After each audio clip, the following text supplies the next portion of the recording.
Mateo Kapitulo 26. Og nahatabo nga sa nakahuman si Hesus, niining tanang mga pulong, nag-ingon sa iyang mga tinun-an. Hingbaluan ninyo nga sa sulod sa duha ka adlaw, moabot ang Pasko, ug ang Anak sa Tawo, igatugyan aron igalansang sa krus.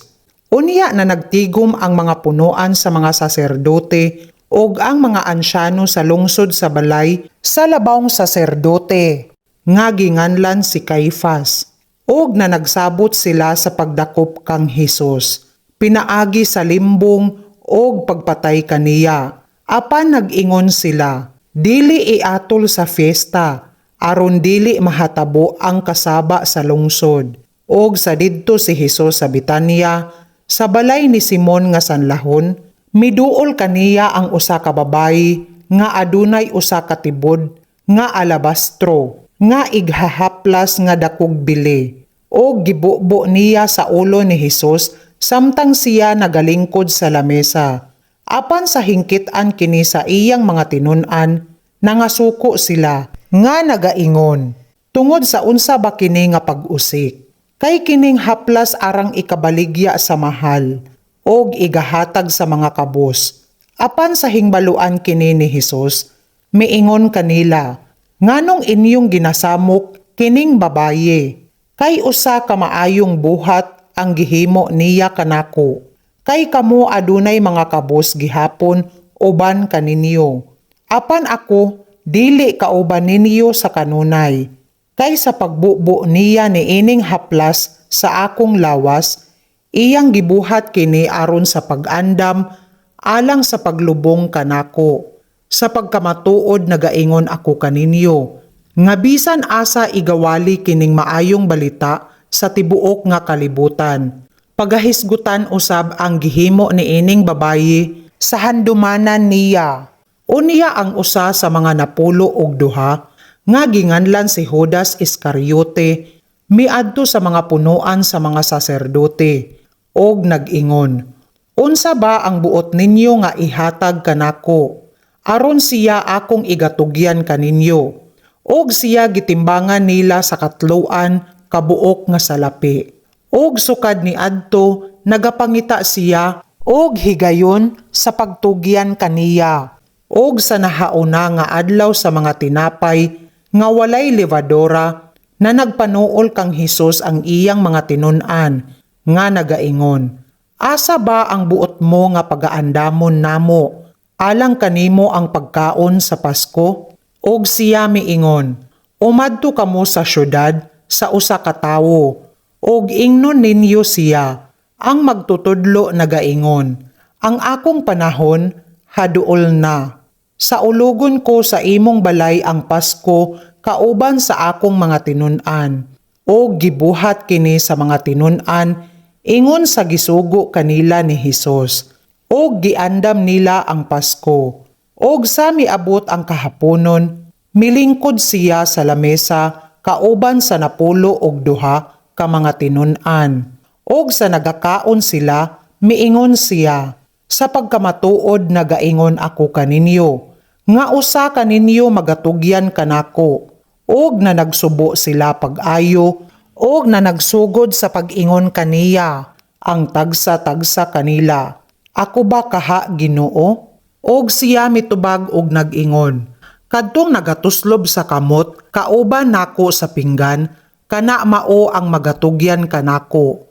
Ang Anak sa Tawo moadto ingon sa nahasulat, nahatungod kaniya. Apan alaot kadtong tawo nga pinaagi kaniya, igatugyan ang Anak sa Tawo. Maayo pa kaniya kung wala siya matawo.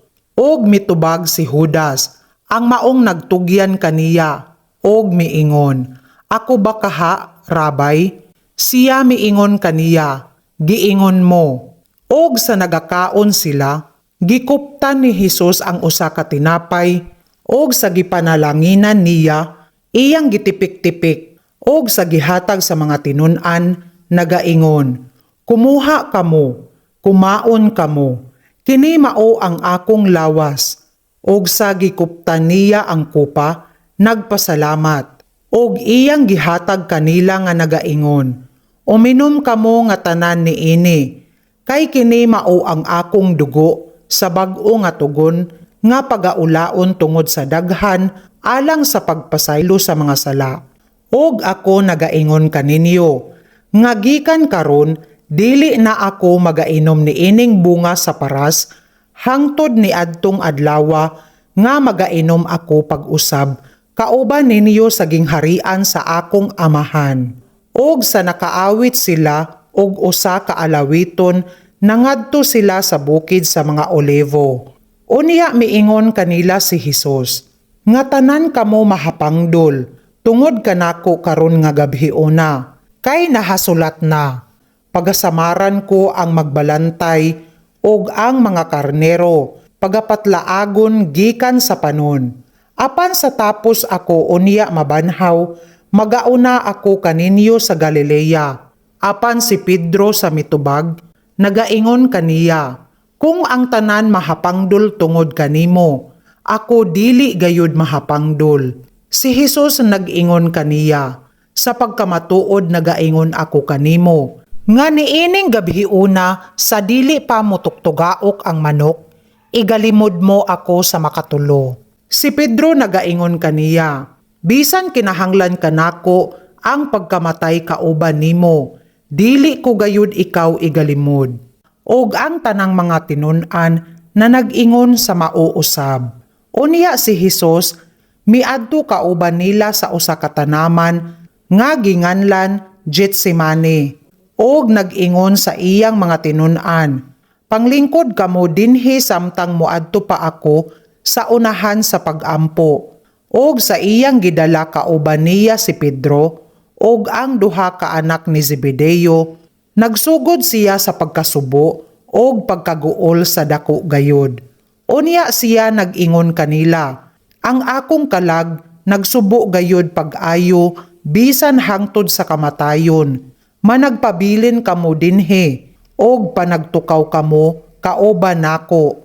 Og milakaw siya og jotay sa unahan og mihapa og nagampo nga miingon, amahan ko, kung mahimo, ikasaylo unta kanako kining kupa. Apan dili ingon sa kabubuton ko, kundili ingon sa imo. Og mibalik siya sa iyang mga tinun-an og iyang hingkaplagan sila nga nangatulog. Og nag-ingon kang Pedro, unsa? Dili ba kamo makahimo sa pagtukaw kauban nako sa usa ka takna? Managtukaw og managampo kamo, aron dili kamo masulod sa panulay. Ang espiritu sa pagkamatuod andam, apan ang lawas maluya. Miadto na usab siya sa ikaduhang panahon og nagampo nga nagaingon, amahan ko, kung kining kupa dili mahimo nga ikasaylo kanako, gawas kung akong imnon kini, ang imong kabubuton matuman.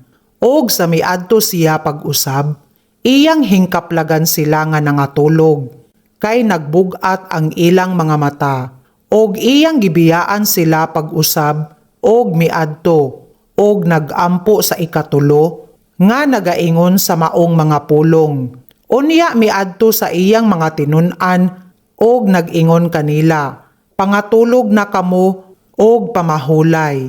Ania karon, nagakaduol ang takna og ang anak sa tawo igatugyan sa mga kamot sa mga makasasala. Panindog kamo, manlakaw kita. Ania karon, nagakaduol kadtong nagabudhi kanako. Og sa nagasulti pa siya, ania karon, si Judas ang usa sa napulo og duha, miabot og kauban niya ang usa ka dakong panon sa katawhan nga may mga pinuti og mga puspos gikan sa mga punuan sa mga saserdote og sa mga ansyano sa lungsod. Siya nga nagtugyan kaniya, naghatag kanila og usa ka ilhanan nga nagaingon, kinsa kadtong akong pagahalukan, mao kana siya, dakpa ninyo. O gilayon sa miduol kang Hesus, miingon, maghimaya ka, Rabay. Og mihalok kaniya. Og si Hesus miingon kaniya, abyan, buhata ka ng imong gianhi. Unya na nagpanuol sila o gikuptan nila si Hesus o gidakop siya. Og ania karon, usa sa mga kauban ni Hesus mibakyaw sa iyang kamot og miibot sa iyang pinuti. Og gitigbas niya ang usa ka ulipon sa labaw nga saserdote. Gipalungan niya sa usa ka dalunggan. Unya miingon kaniya si Hesus, iuli sa sakob ang imong pinuti, kay ang tanan nga nagagamit sa pinuti mamatay. Kung nagahuna-huna ba ikaw, nga dili ako arang makaampo sa akong amahan, og paghahatagan ako niya karundayon, kapin sa 10 og 2 ka mga legion, sa iyang mga manulunda, apan unsaon man uniya pagkatuman sa mga kasulatan, nga mao kining kinahanglan nga pagabuhaton. Niadtong taknaa, miingon si Hesus sa mga panon sa katawhan, nganong nanganhi kamo nga dala ang mga puspos sa pagdakop kanako, ingon sa nagadakop og usa ka tulisan, adlaw-adlaw nagalingkod ako sa templo sa pagpanudlo og wala ninyo ako pagdakpa. Apan kining tanan nang hitabo aron matuman ang mga kasulatan sa mga manalagna. Unya gibiyaan siya sa tanan niya nga mga tinun-an og na nagpangalagyo sila. Og ang mga nanagdakop kang Hesus naghatod kaniya ngadto sa balay ni Caifás, ang labaw nga saserdote, diin ang mga iskriba og ang mga ansyano nagakatigom. Apan si Pedro misunod kaniya nga nagapahalayo hangtod sa silong sa labaw nga saserdote. Og sa misulod siya, milingkod tipon sa mga sulugoon aron sa pagtan-aw sa sangputanan. Og ang mga punuan sa mga saserdote og ang tibuok nga Sanhedrin nagapangita sa ikabutang-butang batok kang Hesus aron sa pagpapatay kaniya. Apan wala sila'y hingkaplagan, bisan mingduol ang daghang mga bakakong saksi, sa katapusan mingduol ang 2 ka mga saksi nga bakakon. Og na nag-ingon, kining tawhana nag-ingon, mahimo ko ang pagguba sa templo sa Dios, og ang pagpatindog niini pag-usab sulod sa 3 ka adlaw. Og mitindog ang labang saserdote og nag-ingon kaniya, wala kay ikatubag bisan unsa kining ginasaksi nila batok kanimo. Apan si Hesus naghilom, og ang labawng saserdote miingon kaniya, gipapanumpa ko ikaw sa ngalan sa Dios nga buhi nga magtug-an ka kanamo kung ikaw mauba si Kristo, ang anak sa Dios. Si Hesus miingon kaniya, giingon mo, igaingon ko pag-usab kaninyo, nga sukad karon makita ninyo ang anak sa tawo nga magalingkod sa tuo sa gahom og moanhi sa ibabaw sa mga panganod sa langit.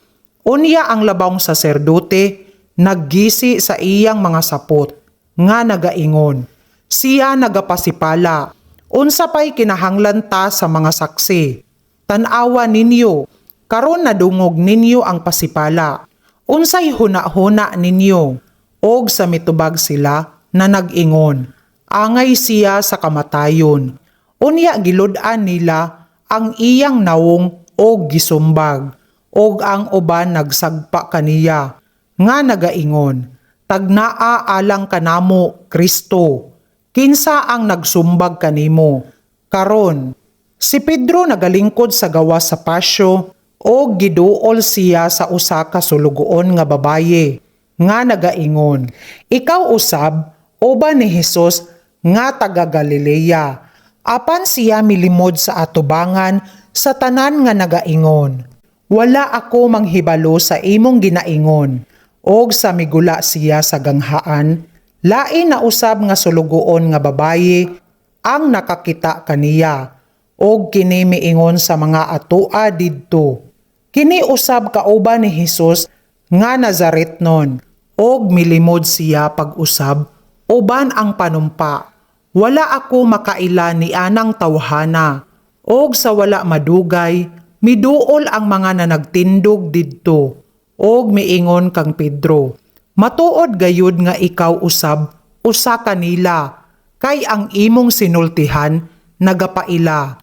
Unya misugod siya sa pagpanunglo og pagpanumpa. Wala ako makaila ni anang tawhana, og gilayon mituktugaok ang manok. Og si Pedro nahanumdum sa giingon kaniya ni Hesus, sa dili pa mutuktugaok ang manok, igalimod mo ako sa makatulo. Og sa migula siya, mihilak sa mapait gayud.